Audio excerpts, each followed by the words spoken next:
Good evening and welcome to State of Business on our television. I'm Tamira Nimsal. Let's have a look at the headlines. Central Bank increases access to credit to alleviate financial strains of small businesses. Government takes measures to address issues in the construction industry. News in detail. In a move aimed at stimulating economic activity and supporting businesses, the central bank has decided to implement a series of measures to ease monetary policy. The central bank aims to provide relief to businesses and individuals facing financial strain by reducing interest rates and increasing access to credit. The central bank made this announcement at a press conference held in Colombo on Monday. Central bank officials said a reduction in policy rates by 50 basis points will be a proactive approach to addressing economic concerns. The officials put heavy emphasis on the swift transmission of these rate cuts to market interest rates, particularly lending rates, to ensure that businesses and consumers benefit from lower borrowing costs. The central bank also said that it has taken measures to encourage credit expansion to the private sector, including small and medium-sized enterprises, to spur investment and economic growth. The officials further emphasized recognizing the need to safeguard financial stability while supporting economic recovery with measures in place to address non-performing loans and defaulters. Despite initial reports pointing to disagreements between Indian and Sri Lankan banks over transaction fees, the Central Bank of Sri Lanka assures that the implementation of the RuPay card will not be significantly delayed. A central bank spokesperson has disclosed to a local newspaper that discussions have already commenced, with this first stage involving the successful introduction of the unified payment interface in Sri Lanka. However, discussions on fee payments for the RuPay card, particularly the merchant discount rate, are yet to progress to an advanced stage. Channa De Silva, speaking to a local newspaper, highlighted a technological mismatch between Sri Lankan and international cards which needs to be addressed for seamless integration. While government officials aim to ensure the availability of RuPay card services in Sri Lanka soon, talks are ongoing to resolve the issue of commissions charged by banks for digital transactions.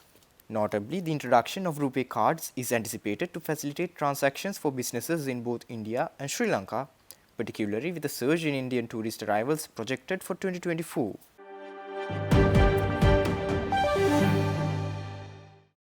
The People's Bank has reported a total consolidated operating income of 96.8 billion rupees and a pre-tax profit of 19.3 billion rupees for the year ended December 31, 2023.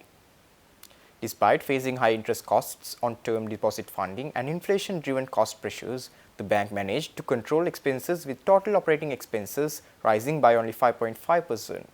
Total consolidated customers' deposits grew by an impressive 12%, reflecting continued trust and confidence in the bank's services. Notably, the bank's Tier 1 and total capital adequacy ratios stood at 12.4% and 17.4% respectively, ensuring sound solvency levels.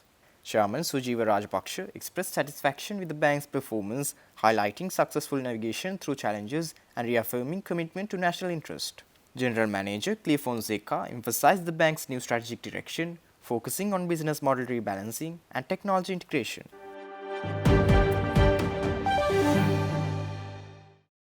Stay tuned. We will return after the short commercial break.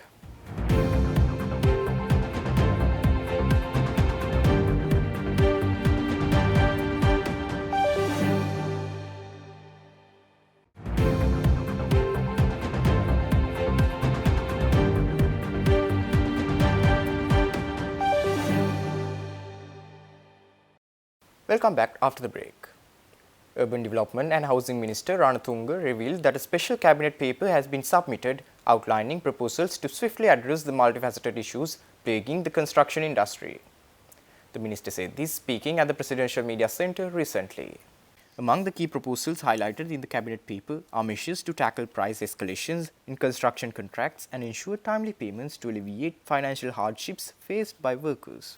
Minister Ranatunga disclosed the appointment of a committee chaired by the Finance Ministry Secretary to address these challenges effectively.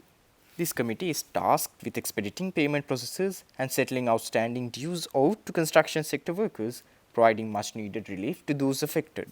Minister Ranatunga also disclosed that all invoices left unpaid due to the economic downturn have been settled by the Urban Development and Housing Ministry. He revealed that over 12,500 million rupees were settled in 2023 alone.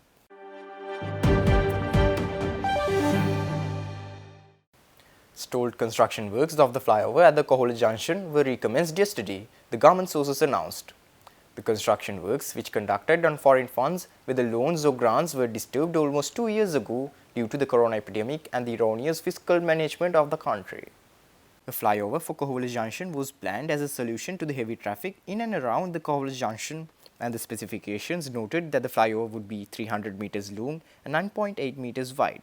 The Hungarian government had given a loan of 50 million euros for two flyovers projects, one in Kohola and the other in Gatame.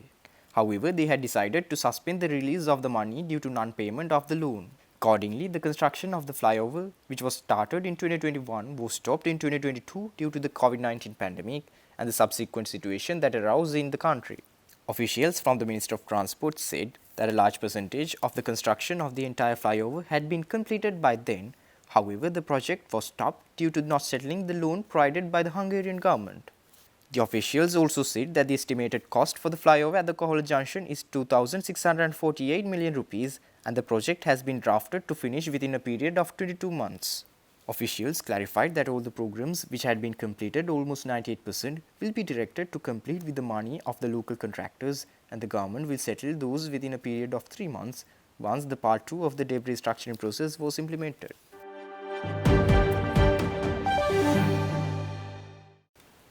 The Ministry of Interior Affairs in Kuwait has announced a general amnesty for individuals staying illegally in the country.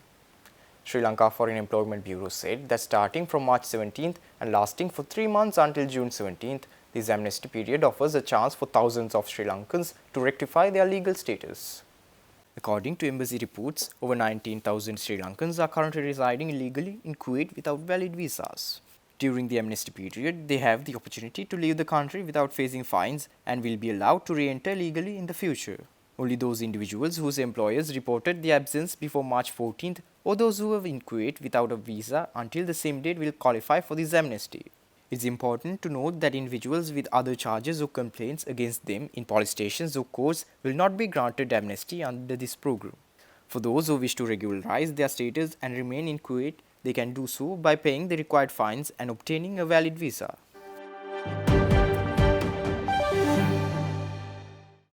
That's all our news for today. For this and more, subscribe to our channel on YouTube and follow us on Facebook. Take care and good night.